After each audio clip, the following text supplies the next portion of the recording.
These soils are completely unique. They are in an east-west running valley with a Class 1 climate. They are alluvial soils.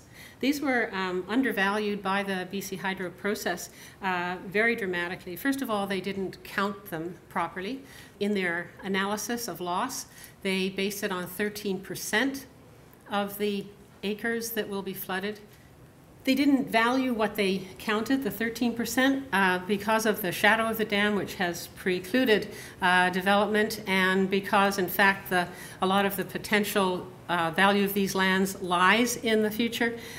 They looked at canola and grain and forage and pastures as the way this land would be cropped over 100 years, and they used a very clunky and inadequate model to come up with the value of losing these lands. British Columbia is 57% deficient in the fruits and vegetables that we consume here, that we could produce here. If you look at the 300-year drought in California, if you look at population increases, if you look at soil difficulties, if you look at water limitations, the ability of this province to continue to import fruits and vegetables, which are the building block of nutrition from outside the province, puts our province very greatly at risk. The ability of these lands to produce vegetables and horticulture for British Columbia, they have the capacity to produce enough nutrition for 1 million people a year.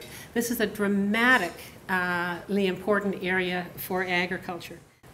This land has been laid down by Mother Nature over eons. This land is our greengrocer.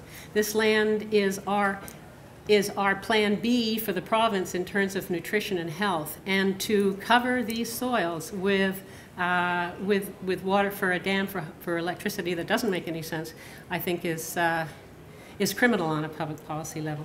I've seen the market gardens that have been there in the past, seen the potato farm that BC Hydro pushed out in the 70s when they thought they were going to build Site C the first time. The potential for the agricultural production in that valley is huge. Flooding is not the only land loss that will occur. They don't have any idea how much will fall into the lake, and if it does anything like Williston Lake does, that could be really significant.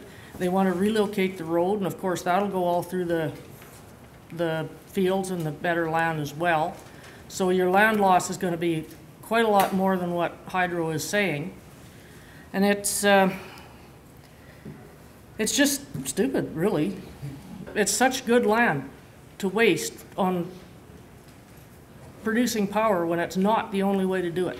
It would be one thing if we needed the power, you know, and you have to sacrifice for the common good. That a person understands that. But when you don't need the power and they keep changing the story on why they want to build it, it really makes you wonder what on earth they're thinking.